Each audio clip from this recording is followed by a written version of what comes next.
সবাইকে জানাই শুভ সরস্বতী পুজো। তো আমরা বন্ধুরা বেরিয়ে পড়েছি শাড়ি পরে।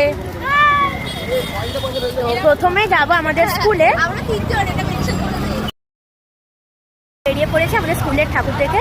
স্কুলে গেলাম, আমরা আমাদের স্কুলের যারা ম্যাম ছিলেন পুরোনো স্কুলে, তাদের সাথে আমরা দেখা করলাম, খুব ভালো লাগলো দেখা করে, অনেকদিন পর দেখা সবার সাথে। এখন আমরা ভাবছি কোথাও ঘুরতে যাবো, সেটাই ভাবছি। তো ফাইনালি আমরা বাসে উঠে তোমাদের জানাচ্ছি আমরা ঘুরতে যাচ্ছি।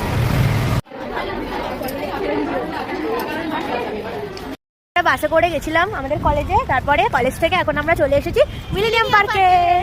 এখানে এসে দেখি সবাই প্রেম করছে, তো আমরা তো সিঙ্গেল, আমরা এমনি ঘুরতে এসেছি। আমরা একটা ফটোশুট করবো, তারপর চলে যাবো। তো গাইস, আমাদের এখন মিলেনিয়াম পার্ক ঘোরা হয়ে গেছে, এখন আমরা বাড়ি চলে যাচ্ছি। আমরা লক্ষ্য কোটি ছবি তুলে নিয়েছি। বলবে কি তোর এই বন্ধুটার কি একটাই পোস্ট খালি? আমরা কখন এসেছিলাম? আমরা বাড়ি থেকে বেরিয়েছি হচ্ছে না, এখানে কখন এসেছি? এখানে এসেছি আমরা তখন 2:30 বাজে। আমরা 2:30টার সময় এসেছি, আর এখন আমরা 4টার সময়